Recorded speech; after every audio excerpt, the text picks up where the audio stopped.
Alright, अस्सलामु अलैकुम। अच्छा, सबको पता है मछली क्या होती है। एंड मछली पकड़ने को हम लोग फ़िशिंग कहते हैं, ठीक है। फ़िशिंग देखिए, टू टाइप्स ऑफ फ़िशिंग होती है। फ़िशिंग किसे कहते हैं? मछली पकड़ने को। एक होती है मेरीन फ़िशिंग एंड एक होती है इनलैंड फ़िशिंग या फ़िश फार्मिंग। हम मेरीन फ़िशिंग कर चुके हैं, सही है। सब्सिस्टेंस फ़िशिंग और कमर्शियल फ़िशिंग भी कर चुके हैं, ठीक है। अब आज हमने स्टार्ट करना है फ़िश फार्मिंग और we can say in land phishing, ठीक है। आ जाओ। अब फ़िशिंग जो है ना, बेसिकली जनरली दो जगह पे होती है। पहला आपके पास होती है ऑफ शोर में, ठीक है। एंड दूसरा आपके पास होती है इनलैंड में। अब ये ऑफ शोर का मतलब क्या है और इनलैंड का मतलब क्या है? अगर आप मछली पकड़ रहे हो समुंदर में जाके, बहुत बड़ी बड़ी ह्यूज वाटर बॉडीज़ ना, ह्यूज वाटर बॉडीज़ में आपके पास क्या क्या आ जाता है? आपके पास ओशंस आ जाते हैं, आपके पास सीज आ जाते हैं। तो अगर आप वहाँ पे जाके मछली पकड़ रहे हो तो आप इस कैटेगरी में आते हो। लेकिन अगर आप पाकिस्तान के अंदर रहते हुए समुंदर से दूर रहकर भी मछली पकड़ रहे हो ना, तो वो इनलैंड में आ जाती है। अब इनलैंड में मछली आप कैसे कैसे पकड़ते हो? आप रिवर्स में पकड़ते हो, आप लेक्स में पकड़ते हो, आप पॉन्ड्स में पकड़ते हो, ठीक है। फ्रेश वाटर के पास पकड़ते हो, वाटरफॉल के पास पकड़ते हो। अब ये थी इनलैंड फिशिंग। लेकिन हमारा आज का टॉपिक नहीं है। हमारा आज का टॉपिक है फ़िश फार्मिंग। वो भी इनलैंड में ही आती है, ठीक है। याद रखना है कि अगर आप ऑफ शोर में पकड़ रहे हो तो वो आएगी मैरीन में, लेकिन अगर आप इनलैंड में पकड़ रहे हो, चाहे आप उनकी ब्रीडिंग ही क्यों ना कर रहे हो, वो इनलैंड में आ जाते हैं, सही है। अच्छा, अब फिश फार्मिंग में क्या होता है? देखो, जैसे आप मुर्गियों को पालते हो, ठीक है, पाल पोस कर बड़ा करते हो और फिर काट के खा जाते हो या बेच देते हो, बिल्कुल वैसे ही आप मछलियों को भी पालते हो, उनकी ब्रीडिंग करवाते हो, उनको बढ़ाते हो और उनको बेच देते हो। सबसे पहला सवाल ये आता है कि मछलियों को रहने के लिए जगह चाहिए होती है ना। या तो आप रिवर्स में, लेक्स में, पॉन्ड्स में डाल दो, लेकिन वो खतरे की बात होती है, मछलियाँ भाग सकती हैं, ठीक है। या फिर आप क्या करो, अपनी पर्सनल जगह पे ना एक पॉन्ड बना लो। अब पॉन्ड जो होता है मोस्टली लोग रेक्टेंगुलर बनाते हैं। अब रेक्टेंगुलर बनाने का रीज़न क्या है? आप देखो, रिवर्स जो होती हैं, आपके पास जो लेक्स होते हैं, ठीक है, जो पॉन्ड्स वगैरह भी होते हैं, वो मोस्टली रेक्टेंगुलर होते हैं। तो फिशेस को ना एक नेचुरल फीलिंग देने के लिए, उनको ये एहसास दिलाने के लिए कि ये आपका ही घर है, आप लोग यहाँ पे रह सकते हो, हम लोग क्या करते हैं कि बेसिकली अपने पॉन्ड्स को, जो फार्म बेसिकली पूल्स हम लोग बनाते हैं मछलियों के लिए, उनको पाल पोस कर बड़ा करने के लिए, वो रेक्टेंगुलर होते हैं, सही है। और ये मैन मेड होते हैं, इंसान बनाता है। अच्छा, अब बेसिकली आपके पास ये जो पॉन्ड्स होते हैं ना, ये पॉन्ड्स जो होते हैं बेसिकली, ये पॉन्ड्स हैं, ये फ्रेश वाटर की सप्लाई से कनेक्टेड होते हैं। अब ये रिवर्स भी हो सकती हैं, ये कैनाल्स भी हो सकते हैं, या पाइपलाइन भी हो सकती है, ठीक है। तो बेसिकली ये आपके पास फ्रेश वाटर के सप्लाई के साथ कनेक्टेड होते हैं, ताकि मछलियों को फ्रेश वाटर दिया जा सके, सही है। और इनको हम हाथ से बनाते हैं। हाथ से बनाने का मतलब क्या है कि लेट सपोज मैं आपको दिखाता हूँ कि अगर ये मैं हूँ, ठीक है, तो मैं ये करूँगा, मैं ज़मीन खोदने वाला लेके जाऊँगा, ज़मीन पे अपने सब साथियों को बुलाऊँगा और खुदाई शुरू कर दूँगा, और खोद के एक रेक्टेंगुलर पॉन्ड बना दूँगा, ठीक है। तो मैनुअली का मतलब ये कि हाथों से किया जाता है मोस्टली। ज़्यादातर मशीनरी नहीं यूज़ की जाती, लेकिन जो अमीर होते हैं मशीनरी यूज़ करते हैं। अच्छा, इसके अलावा जो एजेस होते हैं ना इनके, अब एजेस का मतलब क्या है? देखो, जैसे ये आपके पास,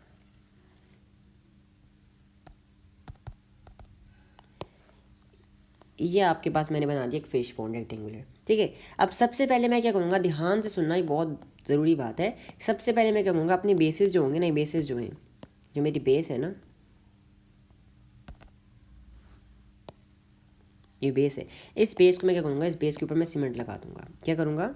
मैं इस बेस के ऊपर सीमेंट लगा दूंगा। अब खुद सोचो कि आपने रेक्टेंगुलर बनाया है, पूल बनाया है, या आप एग्जांपल ले लो, आपके जो पार्क्स वगैरह होते हैं उनमें क्या होती है, मड होती है। जब बारिश होती है तो वो घुटनों से भी ऊपर तक भर जाते हैं, जैसे स्विमिंग पूल बना होता है। 3 दिन बाद क्या होता है, वो सारा का सारा पानी गायब हो जाता है। वो पानी कहाँ जाता है? वो पानी ज़मीन के अंदर चला जाता है। तो अगर हम सीमेंट नहीं लगाएंगे तो पानी क्या होगा, बार बार ज़मीन के अंदर चला जाएगा और बार बार फ्रेश वाटर की ज़रूरत पड़ेगी। इन केस अगर हमने ध्यान नहीं दिया, सारा पानी ख़त्म हो गया, मछलियाँ तो मर जाएंगी। ऐसा ही है ना। तो हम क्या करते हैं, बेसिस को, ये जो बेसिस होती हैं और ये जो वॉल्स होती हैं, यहाँ पे सीमेंट लगा देते हैं, ताकि पानी जो है वो ज़मीन के अंदर ना आ जाए। और एजेस जो होते हैं ना, इनके एजेस जो होते हैं, ये जो एजेस होते हैं बेसिकली, इनको हम कहते हैं एजेस। इनके ऊपर हम क्या करते हैं, मड लगा देते हैं। क्या करते हैं? इनके ऊपर हम लोग मड लगा देते हैं। ठीक हो गया। अच्छा, एक और चीज़ क्या करते हैं, अब भाई मछलियों को ना एक बिल्कुल वाइब्रेंट फीलिंग देने के लिए, उनको घर वाला माहौल दिखाने के लिए हम लोग वहाँ पे ट्रीज़ लगा देते हैं, दरख्त लगा देते हैं, ताकि उनको शेड मिलता रहे, गर्मी ना लगे और फ्रेश ऑक्सीजन भी वहाँ पे हो, क्योंकि समटाइम्स स्मेल आना शुरू हो जाती है। अच्छा, इसके अलावा हम क्या करते हैं, लेट्स सपोज हमारा ये फ़िश फार्म है ना, हम फिश फार्म के पास ही क्या करते हैं, फिश फार्म के बिल्कुल पास ही हम एक पोल्ट्री फार्म बना देते हैं। ठीक है, ये आ गई आपकी मुर्गी।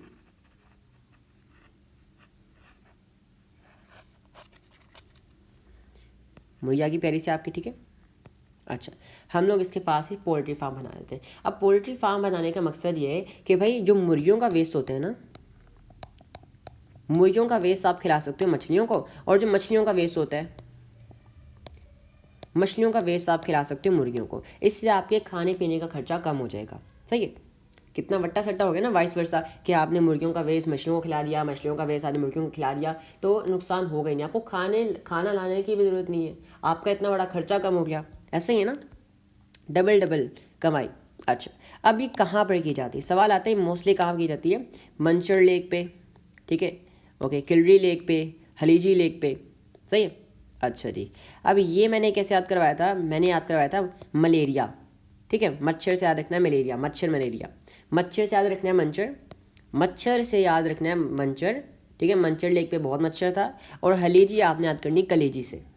सही है, हलेजी आपने याद करनी कलेजी से। ठीक है, मंचर कैसे याद करोगे, मच्छर लेक, हलेजी कैसे याद करोगे, कलेजी लेक, और कलरी आप याद कर लो, कलरी। ठीक है। अच्छा, ब्रीडिंग सीजन्स। अब ब्रीडिंग सीजन्स बेसिकली आपको सबको पता होगा, हमने पढ़ा था कि मछलियाँ जो होती हैं ना, क्या करती हैं कि एक सीज़न आता है, एक टाइम आता है जब आपका सी जो होता है वाइड जाता है। वाइड जाने का मतलब क्या है कि जितने भी मछलियाँ होती हैं वो एग्स ले करती हैं, अपने आप को ब्रीड करती हैं, और क्या करती हैं, अपनी तादाद को बढ़ाती हैं। एक स्पेसिफिक सीज़न होता है। एंड सीज़न कब आता है, सीज़न आपके पास आता है मई से लेकर सितंबर तक। ठीक है, मई जून, ठीक है, मई जून के बाद मई से लेकर सितंबर तक की सीज़न आता है, जब आपकी फिशेस जो होती हैं वो एग्स ले करती हैं, अपनी तादाद को बढ़ाती हैं, 1 से 2, 2 से 3, 4, 5, 6, 7, डबल ट्रिपल होती जाती हैं। सही है। अच्छा जी, अब बेसिकली क्वेश्चन ये आता है कि गवर्नमेंट क्या एक्शंस ले रही है, ठीक है, फिशरीज़ को डेवलप करने के लिए। सही है। तो सबसे पहले तो इंट्रोडक्शन ऑफ न्यू मेथड्स। अब इंट्रोडक्शन ऑफ न्यू मेथड्स का मतलब क्या है कि आप मॉडर्न मेथड्स इंट्रोड्यूस करो। अब मुझे पता है कि आप कहोगे कि सर हम लोगों को, जितने भी लोग हैं मोस्टली, उनको न्यू मेथड्स यूज़ करने आते ही नहीं है, मशीनरी यूज़ करनी आती ही नहीं है। तो हम लोग टीचिंग्स दें ना, अवेयरनेस दें, प्रोग्राम्स चलाएं, जिसमें लोगों को सिखाएं कि आपने मेथड्स कैसे यूज़ करने हैं। इसके अलावा हम वैल्यू एडिड प्रोडक्ट्स प्रोड्यूस करें। क्या मतलब, अब देखो एक मछली है, आप मछली लेके आओगे ना, आप देखोगे बाहर जो स्टॉल्स पे लगी होती है मछली बहुत सस्ती है, लेकिन वही मछली आप अगर मॉल्स पे कैंस में लेने जाते हो, वही मछली जो कैंस में स्टोर की होती है वो आपको बहुत महंगी मिलती है। तो कैन में स्टोर करने के बाद बिल्कुल एक अमीरों वाली फीलिंग आ रही होती है, तो वो आपको काफ़ी महंगी पड़ती है, और उसको कहते हैं वैल्यू एडिड प्रोडक्ट। अब वैल्यू एडिड प्रोडक्ट क्या होती है कि जैसे आप कॉटन से एक शर्ट बनाई, वो शर्ट अब भी मेरे ख्याल से 500-600 की होगी, जैसे आपने नाइकी का स्टिकर लगाया ऊपर, ओरिजिनल नाइकी ने स्टिकर लगाया, वो 10,000 बन गई, उससे कहते हैं वैल्यू एडेड। सही है। अच्छा, और इसके अलावा हम लोगों को, ठीक है, मॉडर्न मेथड्स चलाने की ट्रेनिंग दें, किस तरह चलाने, ठीक है, वेदर फोरकास्ट, ब्रॉडकास्ट फैसिलिटीज़ दें कि भाई लोगों को पता हो कल बारिश होनी, कल हम ना दें, कल तूफान आने वाला है, ताकि नुकसान ना हो जाए। सही है। इसके अलावा क्या करें, हम डेवलपमेंट प्रोजेक्ट्स चलाएं। अब एग्जांपल दे देना, मेरीन फिश डिपार्टमेंट। ठीक है, मरीन फिश डिपार्टमेंट एग्जाम्पल दे देना कि इनको चाहिए कि ये क्या करें, हमारे लिए डेवलपमेंट प्रोजेक्ट्स चलाएं। अच्छा, अब बेसिकली बेनिफिट्स क्या होंगे। अब अभी हमने पढ़ा कि हम किस तरह फिशरीज़ को, फिश इंडस्ट्रीज़ को डेवलप कर सकते हैं।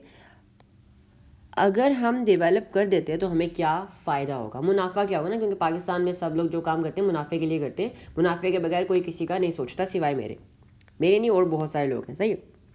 अच्छा, ग्रेटर रिटर्न्स फ्रॉम फिशरमैन। सही है, इंक्रीज एम्प्लॉयमेंट। अच्छा, अब बेसिकली होगा क्या कि भाई आपके पास जब आप फिशिंग करोगे ना, ठीक है, यहाँ पे